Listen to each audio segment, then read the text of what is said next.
Cześć, witajcie na kanale Maniaka Furaka. Dzisiaj prezentujemy Wam coś nieprawdopodobnego, ale za czym przejdziemy do samego motocykla, no to jest z nami już występujący w kilku poprzednich odcinkach Marcin. Cześć Marcin. Cześć.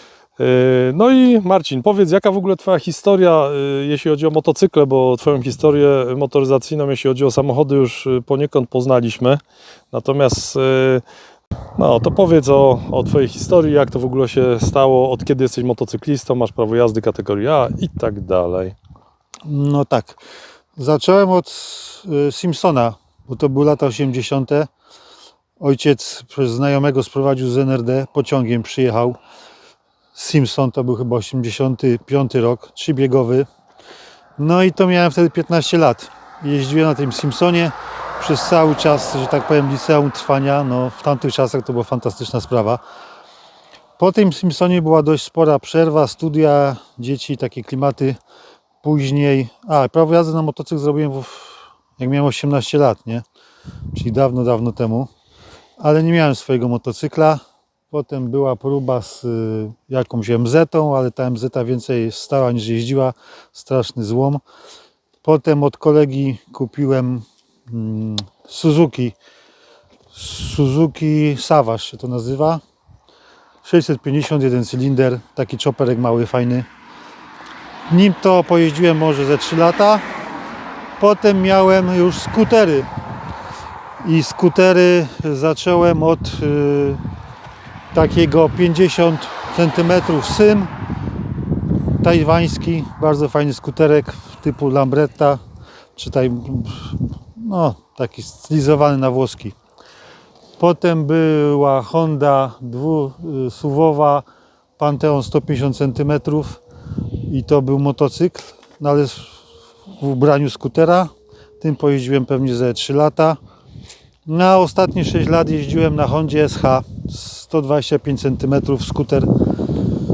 No i postanowiłem zrezygnować już z pasji, że tak powiem, jeżdżenia na motocyklach. Sprzedałem skuter. Miałoby się pojawić auto elektryczne. No w efekcie może się jeszcze pojawi, choć się bardzo opóźnia dostawa. I cóż.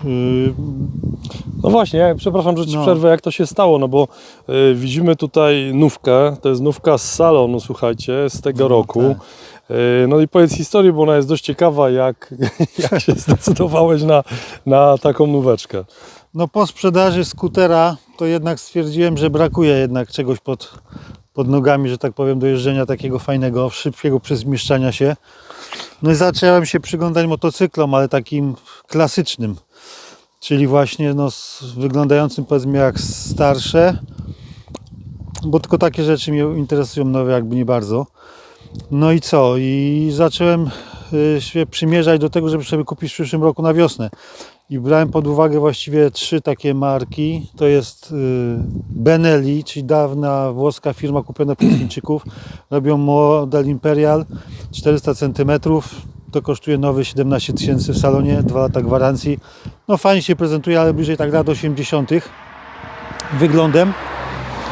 Kolejna to jest Jawa. Jak ktoś nie wie, to bardzo fajne w Indiach robią Jawy w kooperacji powiedzmy z Czechami. Stylizowane na takie lata 60. Mój ojciec taką Jawą jeździł i to mnie tak zafascynowało i myślałem nawet o tej Jawie. No one około 24 000 kosztują. No i są Royal Enfieldy. A wracając jeszcze Marcin do tej Jawy, to one są tak dostępne od ręki, czy trzeba też je zamówić, czekać? Jak wygląda z tymi Jawami, bo pewnie rozkminiłeś temat. No Jawy są dostępne. Tutaj nagrywamy koło Krakowa, one są w Olkuszu na przykład. Jest tam chyba 2 albo 3 modele Jawa 300. Potem jest Jawa Perak, taki właśnie ala Bobber, tak troszkę jak ten, stylistycznie podobny do niego. No jest jedna nowa Jawa, nie pamiętam jak się nazywa. Małe silniki mają też 350 cm, troszkę więcej koni. No też mało plastiku, dużo metalu, chromu, takie klimaty, także pięknie się prezentują. Jak ktoś ma nostalgię do takich motocykli właśnie z czasów PRL-u, do lat 60., no to jak najbardziej może sobie zobaczyć taki motor. Natomiast Royal Enfield, no sam z siebie już to jest konstrukcja Wizualnie od lat 60. podobnie cały czas zrobiona. Oczywiście się zmieniają technikalia, czyli nowoczesne elementy wchodzą. No z tym, że Enfieldy troszkę trzymają cenę. Te Benelli dość mocno spadają, chociaż są już tanie same w sobie w zakupie. Jaw właściwie używanych nie ma na polskim rynku. No Enfieldy są dość drogie. No i tak się przyglądałem tym Enfieldom, tym wszystkim innym, oglądałem filmiki, porównywałem sobie i myślałem, że sobie na wiosnę kupię. Natomiast przy okazji w Krakowie byłem właśnie w salonie Enfielda. No i słuchajcie teraz, bo teraz się zaczyna fajna opowieść. No nie wiem, czy taka fajna. W każdym razie ja wchodzę, patrzę, a stoi właśnie ten.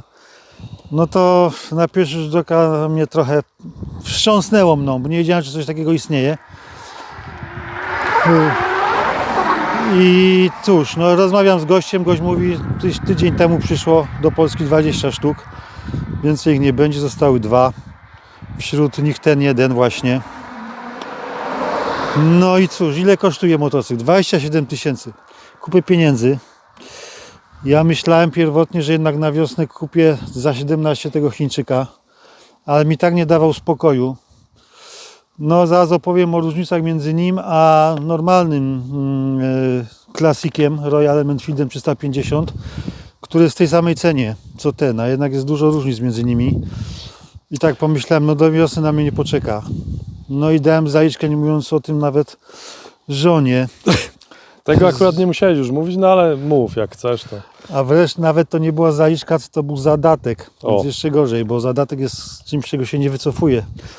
No i to był zadatek 4 czy 3 tysiące? 3 tysiące chyba. No. I potem nawet miałem zamiar, zastanawiałem się, czy się nie wycofać, no ale goście powiedzieli, nie, panie, bierz pan motocykl albo przepada. Bierz pan, będziesz pan zadowolony, Będziesz pan nie zadowolony, wydziwiaj pan. No i cóż, no. Szarpnąłem się, zdobyłem pieniądze, swoją drugą pasję, to znaczy strzelectwo, opróżniłem szafę z części broni. No i przynajmniej nie musiałem brać pożyczek ani nic, a w międzyczasie żony przygotowywałem powoli do tego. Na przybycie, na salony. Na przybycie na salony, motocykl się dość szybko pojawił, bo był już chyba w sierpniu. No, żona wiedziała, że motocykl kupię, a nie wiedziała, że on się tak szybko pojawi. No i się pojawił, no. Żona dalej w szoku, ale jakoś to przeszło. Córka za to zachwycona. No a powiedz, bo wspomniałeś, że miałeś tego Suzuki Savage, to też był jednocylindrowiec, to był wprawdzie o pojemności 650, jakbyś miał porównać jazdę, moc, ewentualnie jakąś elastyczność jednego i drugiego motocykla, bo tego Savage znamy, dość taki lubiany motocykl, z tego co wiem.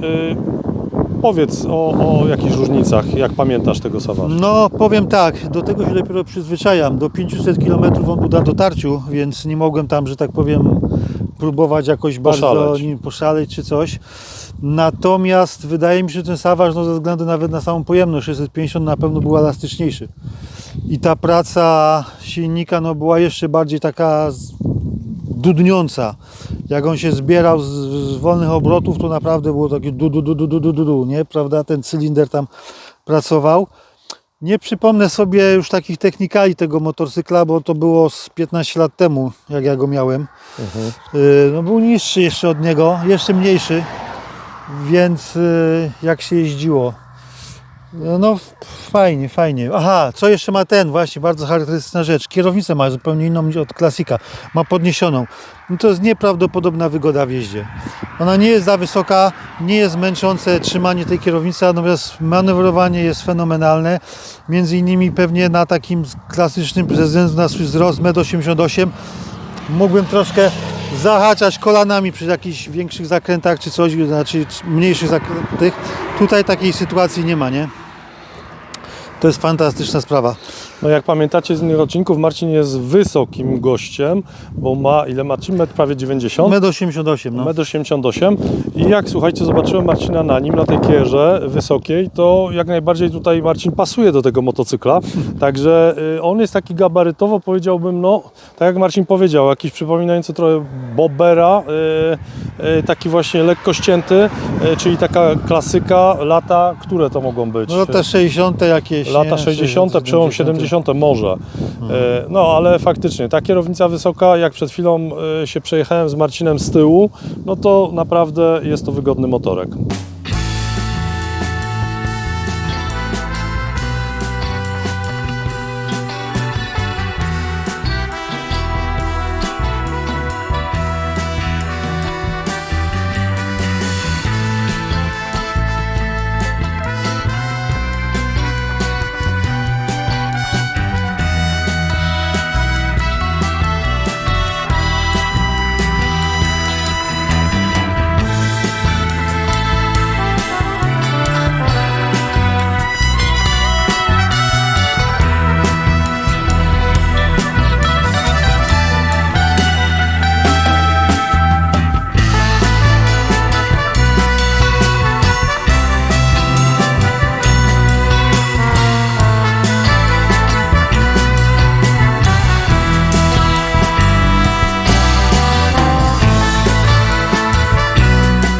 Słuchajcie, to teraz jest ten moment, na który Gdzie długo maszyna czekaliśmy. No i No nie ma Marcin, kopki, jest starter. starter Taki elektryczny. ciekawy tutaj elektryczny. O. O, Pach. Tu pokazuje też wyświetlacz biegów, fajna sprawa. no i to jest ten Jedziemy opcjonalny też wydech, wydech. słuchajcie.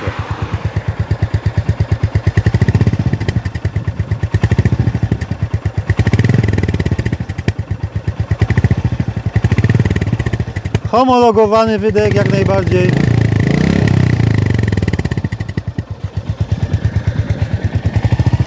Skrzynia biegów ma 5 przełożeń. Pięknie. Praca, słuchajcie, to jest poezja.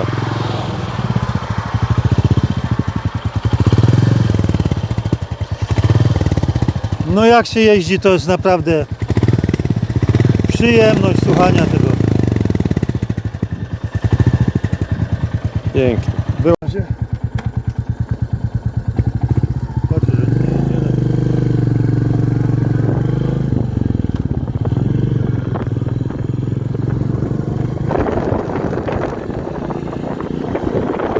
Trójeczka.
No to słuchajcie, na koniec jeszcze tutaj chcielibyśmy Marcina jako szczęśliwego użytkownika podpytać, co uważa, dla kogo ewentualnie ten motocykl jest i czy początkujący motocyklista może sobie na nim pobrykać, czy raczej mówimy tutaj już o jakimś zaawansowanym kierowniku.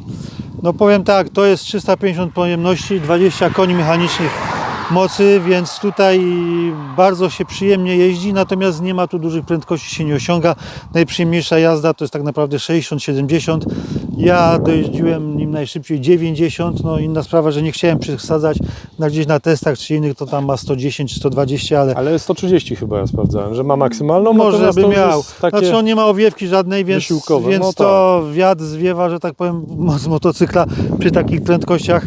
On też pewnie przy wyższych obrotach nie ma już tej elastyczności, co w niskich zakresach. No motocykl jak najbardziej fajny do obawienia się, do jeżdżenia, do podmiejskich wycieczek, do jazdy po mieście, natomiast pewnie w dalsze trasy się nie nadaje. Nie ma tu nawet za bardzo jak zamontować jakichś bagażników, jakiś taki kurczę sakw czy coś, chociaż już mam plan i nawet w Indiach coś zamawiałem, zobaczymy czy dojdzie, bo w Indiach oczywiście produkują takie rzeczy, że tu można stelaż domontować, jakieś sakwy sobie z boku, jak jeździsz do pracy, żeby tam laptop wsadzić czy coś, nie? No ale podtrzymujesz dalej, Marcin, żebym kupił jakiś motorek, że na wiosnę będziemy jeździli z namiotem gdzieś, czy? Ja myślę, że możemy jeździć jak najbardziej, nie jakieś dalekie trasy typu tam nad morze czy coś, ale jakieś tam 200 km czy ileś nad jeziorko. Można sobie skoczyć No to- z plecaczkiem, z tym wszystkim. No i super, a Boczne powiedz, drogi, nie autostrady oczywiście. czyli w związku z tym, że jest bardzo wygodny, taki intuicyjny, z tymi biegami, bardzo fajnie się go prowadzi, nie dużej mocy, czyli jak najbardziej polecałbyś dla początkujących motocyklistów, tak? Tak, tym bardziej jak ktoś lubi takie właśnie nowoczesne motocykle w starym ubranku. No on dla osób, które nie znają się, że tak powiem, na motocyklach, to wygląda jakby jakiś, nie wiem, czy ktoś go odnawiał, czy coś, no wzbudza niesamowite zainteresowanie. Wszędzie, gdzie się staje, ludzie pytają, gadają, pokazują palcami, podnoszą kciuki i tak dalej. To może być męczące dla niektórych, którzy nie lubią, że tak powiem, się jakoś tam wyróżniać. No ja musiałem to wziąć jakoś na klatę, no, że będzie tak, natomiast on mi się tak podobał po prostu, że Marcin, słuchajcie, jest osobą, która nie lubi się wyróżniać, ale tak jak mówi, wziął to na klatę i się wyróżnia. No. Natomiast ma tutaj, jak widzimy, okularki, tak się troszkę zamaskował w tym swoim kasku Tak. i jak jedzie i ktoś nie wie, że to tak, on. przy okazji kask będzie do wymiany, bo to na szybko zamówiłem w Chinach, AliExpressie. Jeśli chodzi o tu certyfikat bezpieczeństwa, to ma amerykański, czyli DOT. No to jest taka deklaracja zgodności. Chińczycy napisali, że on spełnia wymagania. No i to jest tak jest z tą trwałością. Natomiast kosztuje 140 zł i podoba mi się kolorystycznie. Słuchajcie, co do kasków, ja żeby z Marcinem się przejechać, to jeszcze po moich wirażach i wszystkich motocyklach, to mi tutaj został kask, który oczywiście piękne. polecamy.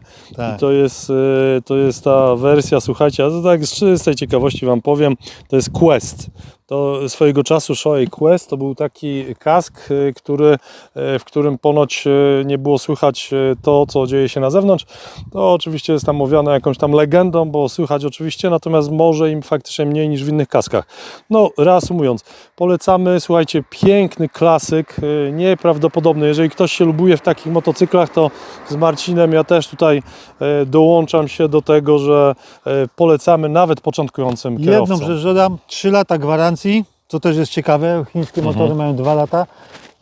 Przez 3 lata asystans bezpłatny na terenie całej Europy.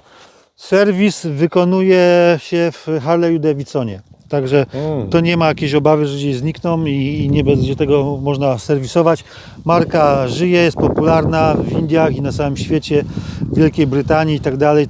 Tych Enfieldów jest sporo, także tu nie ma się co bać o to, że nie będzie po prostu firmy, nie? No, firma będzie na pewno, bo ma olbrzymią historię, natomiast musicie wiedzieć, że tak jak Marcin mówi, no na Polskę zostało ściągnięte 20 sztuk. Marcin wśród 2 musiał wybrać, szybko się zdecydować, dokonał fajnego wyboru, także generalnie polecamy. No i zapraszamy Was do następnego odcinka. Do następnego. Pozdrawiam, Cześć. cześć.